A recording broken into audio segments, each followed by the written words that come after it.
It's Wednesday, the 8th of April. From the Channel M newsroom, this is the Lunchtime News, and these are today's top stories.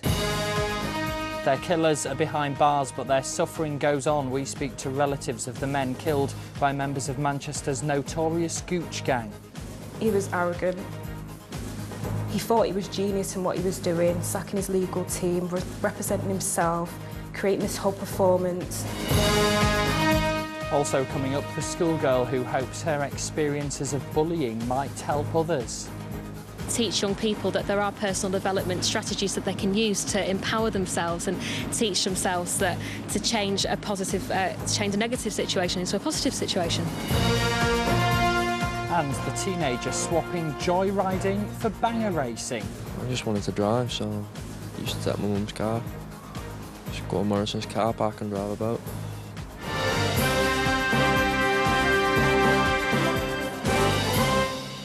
Good afternoon. First today, the pain is as fresh as the day he was killed. Words from the family of one of two men killed by members of one of Manchester's most violent gangs as they start lengthy prison sentences. The judge told the 11 men they treated the city's streets like the Wild West. Tyrone Gilbert's sister Keisha has been speaking to us as the 6-month trial came to an end. They took away a special person. He was a good dad. He's left behind 4 kids. He was an excellent brother to me and my sisters, and he was a really good son. It was someone special to a lot of people. A mother of one victim alongside the sister of another, each still grieving a needless loss of life. Vivian Chin lost her son Yukal, while Keisha lost her brother Tyrone Gilbert, both shot dead by gangs. But even as the gang leader Colin Joyce was given a minimum of 39 years in jail, he was disparaging about the judge and the trial. Some of those in the dock with him applauded. They're sick, deluded. They've stood up in court and lied, saying how they've been friends and they had nothing against anyone. They've ridiculed the court system. They've abused the witnesses and us as families by shouting things out. They've just got no remorse. The families agreed with the judge, Mr. Justice Langstaff, who said this would act as an indicator to others of the risks of getting involved in drugs and guns. It's never worth it to risk your life. It's never worth it to go to prison and be without the people that actually love you. The streets don't love you. It's your family that love you and stand by you. That should be a deterrent enough. Greater Manchester Police are soon to unveil posters like this one, thanking the community for its help in bringing the 11 men to justice. During sentencing, the judge repeatedly praised witnesses who bravely came forward to give evidence against the gang, often despite concerns about their own safety. It's not just about the fact that the streets are safer, it's also about more local people in those areas have got the confidence to get involved in their local areas, the confidence to make a difference. As the men were sentenced yesterday, a gun was found on Millennium Green in Moss Side, where 15-year-old Jesse James was shot dead in 2006. His murder remains unsolved. Police also found a shotgun when they raided a house in Duckenfield. Those discoveries serve as a reminder that while this may be the beginning of the end of Gunchester, the problem of gangs isn't one that can be solved overnight. Ben Bland, Channel M News. A hospital consultant says allegations he sexually abused patients at a clinic in Manchester have wrecked his career. Dr Narendra Sharma has now been cleared of doing anything wrong after it was claimed he'd used the hands of sedated women being given abortions to perform obscene acts on himself. The 51-year-old says the stress of it's given his elderly mother a heart attack. The Independent Police Complaints Commission's looking over footage of a police officer pushing a man to the ground at the G20 protests who later died. Pictures obtained by The Guardian show newspaper seller Ian Tomlinson walking away from officers before one lunges at him from behind, knocking him to the floor. Shortly afterwards, he suffered a heart attack which killed him. Investigations are starting into a fire at a block of flats in Clayton. People living in the waterfront complex at Sports City had to spend the night elsewhere after a blaze spread from a first-floor apartment into the voids between flats through 4 floors of the building. At its height, 15 crews were involved. 2 adults and a child were rescued from a balcony. Next, a schoolboy from Chadderton has been reliving the ordeal of being kidnapped in his dad's car. Tanjamir was driven away by a thief as his father looked on helplessly. We've been out speaking to the 10-year-old. I was waiting outside for my dad while he gets some oil for the car, and then this man saw the keys in the car. Then he got in the car and drove off with me at the back. Wow. Where were you? At the back, Really? in the car. What did you say? I said, who are you? And he said, all right, it's all right, mate, I'll let you out. Did you know what was happening? No, Did you know this man? no, not at all. No. So what were you thinking? At first I thought it was one of my dad's friends, but then he went really fast. Then I realised he wasn't one of my dad's friends. Right. And how fast was he driving? 50, 60 miles per hour. Were you frightened? Yeah, really. Terrified.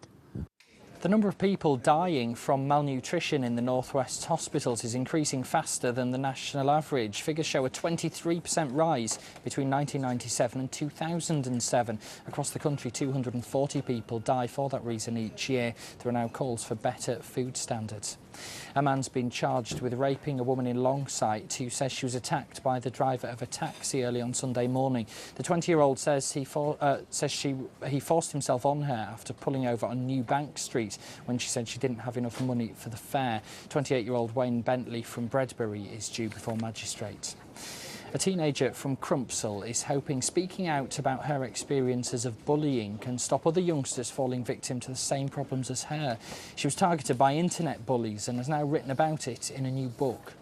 Well, when I was about 14, I ended up being a victim of cyberbullying. Well, cyberbullying can be anything from an abusive text message, somebody saying something over the internet that isn't very nice, and using defamatory words to knock people down. So it can come in any forms. For me, my friend was just kind of giving me a bit of hassle and saying, you know, you're not good enough, you're a bit too fat, you're a bit too this, a bit too that, and it ended up developing into something more serious as it got later down the line. I'm aiming for my book to be able to teach young people that there are personal development strategies that they can use to empower themselves and teach themselves that to change a negative situation into a positive situation.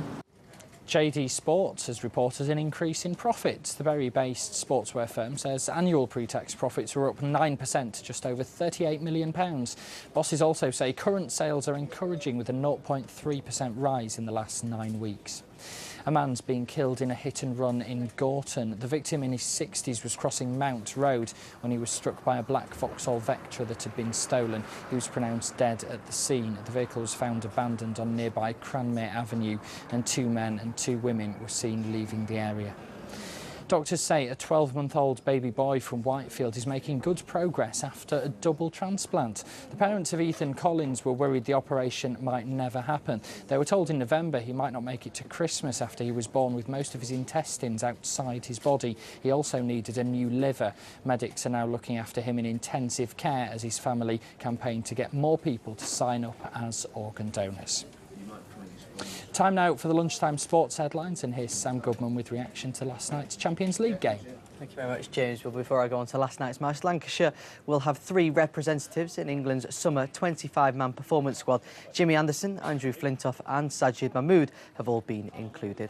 Well, on to football, and it was a disappointing night for Manchester United, who now face a huge task if they are to progress to the semi-finals of this season's Champions League, following the 2-2 draw with FC Porto last night. We caught up with Michael Carrick after the game, and he wasn't pleased with the result.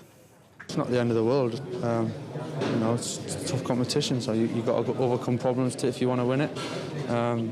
You know, we've done it before and we can do it again, so if we play well enough next week, I'm sure we can win. It's a reminder of just how strong this competition is as well.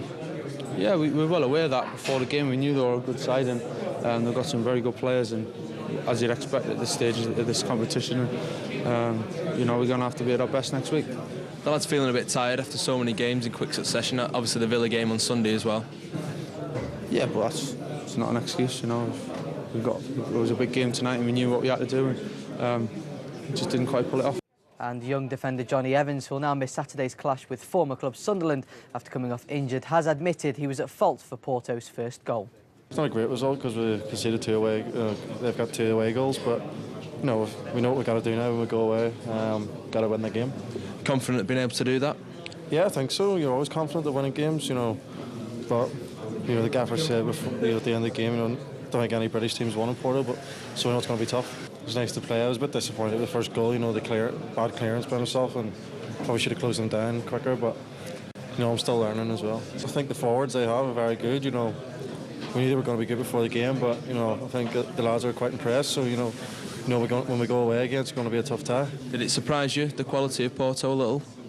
No, I think they're a good side. I think they're top of the Portuguese league, you know, and you know, people have been saying all along, you know, they've got some very good players. Well, after last night's draw, United are no longer favourites to win the Champions League. They were 2-1 to retain their trophy, but have now dropped to 4-1, with Barcelona becoming the new market leaders, no better than 12-5. Well, Glossop North End chairman Dave Atkinson took a trip down to Wembley to see what's in store for when they face Whitley Bay in the FA Vase final on May the 10th. And Dave explained, with both teams usually playing in blue, the day had got off to a bad start. We've lost the toss for the kit, so we're going to play in all white. Whitley Bay will play in their blue kit, so it's, you know, the new kit will be white for the final. The changing rooms, we're on the west side, so we'll be on the west side, and obviously our fans will be on the west side of the centre line. These tickets are approximately £20 across the board, and then there's some sort of executive packages with food and such like, you know, a couple of complimentary drinks. So all those just need to be sorted out. But a North East team and a North West team, it's a little bit like a mini Man United perhaps, or Man City against a little Newcastle, or, you know, Middlesbrough perhaps, I don't know. So we're hoping that the North West turns out, and obviously Whitley Bay hoping that the North East turns out. And speaking to the people in Wembley today, you know, they like it when the teams come from the North West and the North East, because, as they said, you know, other teams take it look a bit blasé, you know. And in last night's football results, Altrincham drew 2-2 at home to Eastbourne. Stalybridge lost 2-1 to Alfreton, while Southport defeated Droylsden 3-1 at home. In Rugby League, the fifth round draw for the Carnegie Challenge Cup has been made, and it'll see Salford have the easiest draw as they face Championship side Batley. Oldham will play Gateshead. Rochdale have a tough test against Super League side Huddersfield, while Wigan have an all-Super League game against Wakefield. But first for Salford, they take on Warrington on Good Friday. And Richie Myler is out to impress England and Warrington coach Tony Smith, as the 18-year-old has put in some fantastic performances so far this season, and is Salford's top try scorer with 5. So far, he has 1 international cap to date. Richie's a really gifted player, but we've got to keep reminding ourselves that he's just a young boy. He's only 18 years of age. He's going to be put under a lot of pressure. His body's kind of hurting him a little bit already in this. We're only a quarter way through the season, and he's finding out every week just how tough Super League is. But, you know, he's coachable. He trains really hard. He knows what he has to do to be better, and he's prepared to work on all those things. And he's a gifted player. And in Rugby Union, Sale Sharks winger Mark Cueto has been suspended for 2 weeks after he was found guilty of a dangerous tackle on Bats Andrew Higgins. He'll be free to play again on the 22nd of April. And finally in cricket, Lancashire were defeated by Yorkshire yesterday in a friendly at Old Trafford, but Paul Horton did put in a solid performance, reaching 96 in a 13-run defeat. Well, that's all from me for now. Join me again for more sport later this evening. Sam, thanks very much for the update. Next, Channel M would like to clarify a report broadcast last Wednesday in relation to the findings of an inquiry looking into the death of a 6-month-old boy in Tameside. Baby Jack was a victim of child cruelty, which led to the jailing of his parents, and a report concluded that professional care workers failed to spot telltale signs of neglect and abuse. Channel M would like to make it clear that the report was commissioned by the Safeguarding Children Board and not Tameside Council, even though the council does have a presence on the board. Tameside Social Services did not have any contact with the child leading up to his death and were not blamed in the official report. There's much more still to come on today's programme, including the teenager who's given up speeding in stolen cars for banger racing, and with the next in our series of special reports on things to do this Easter weekend. You enjoy the public looking at you, and the excitement that you get from that, helping carrying the tradition going, getting people, local communities involved to come out and watch and have a good family day, basically.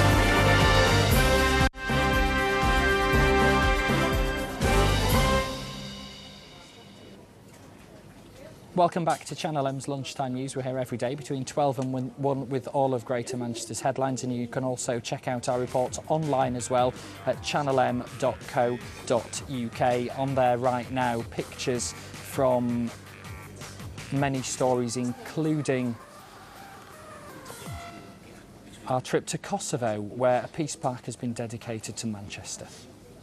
A former teenage tearaway who was obsessed with joyriding cars is now putting his passion for driving fast to good use on the country's racing tracks. Dean Pratt was diagnosed with Asperger's syndrome.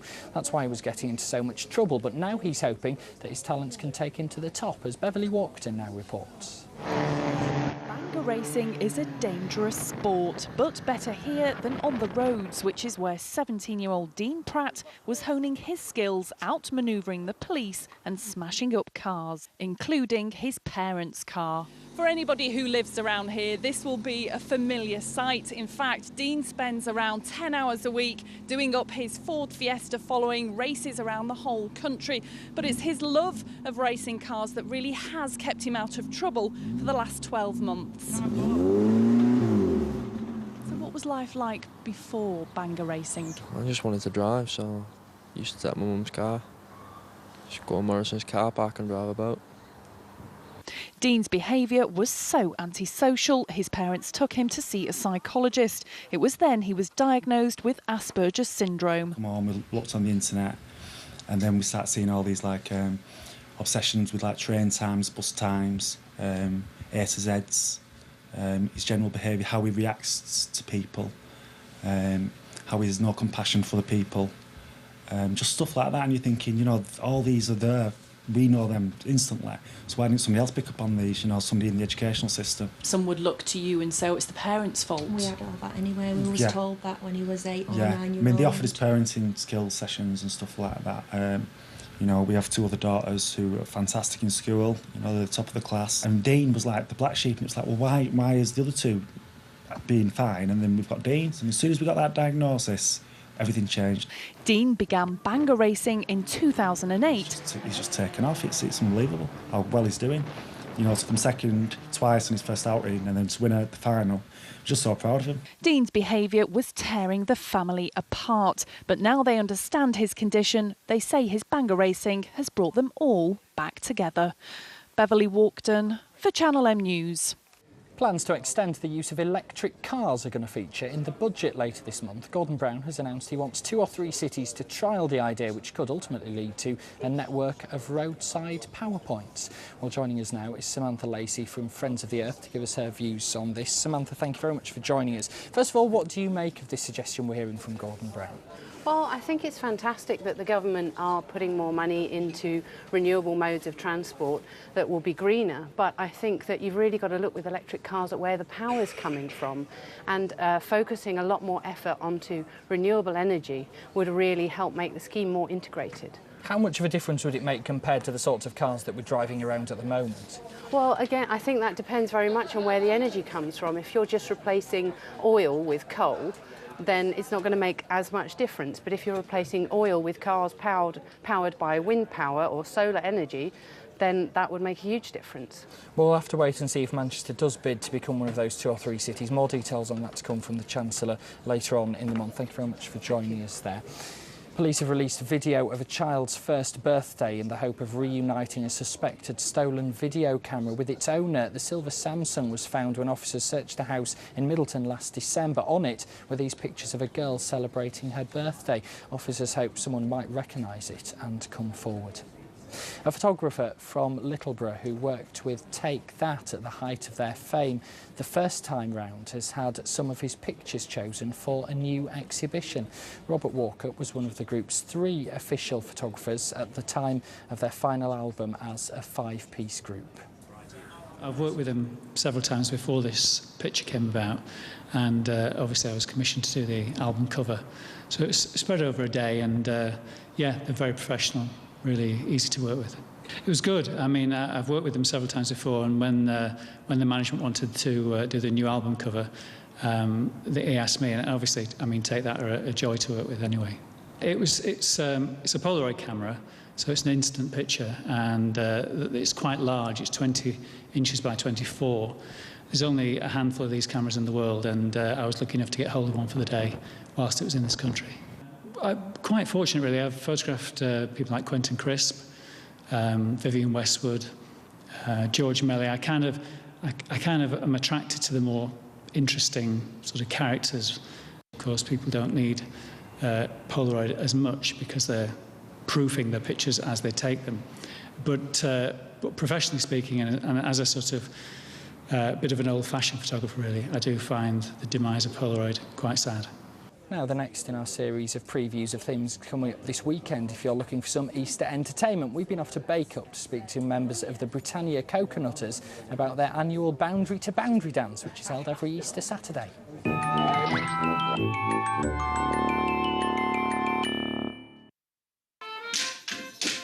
Coconut dancing in the valley, in the Rossendale Valley. There used to be at least 5, 6 or 7 troops. Well, years gone by, quarrying and mining were predominant in this area, and it's purported, so the tale goes from handed down from father to son in this area, that Cornish tin miners brought their techniques of mining to the area in the early 19th century. And they also brought this dance with them. And of course, carnivals and such things as that were very predominant in East Lancashire, Whitsuntide carnivals and May Queens and Maypole dancing, and this was part of that atmosphere.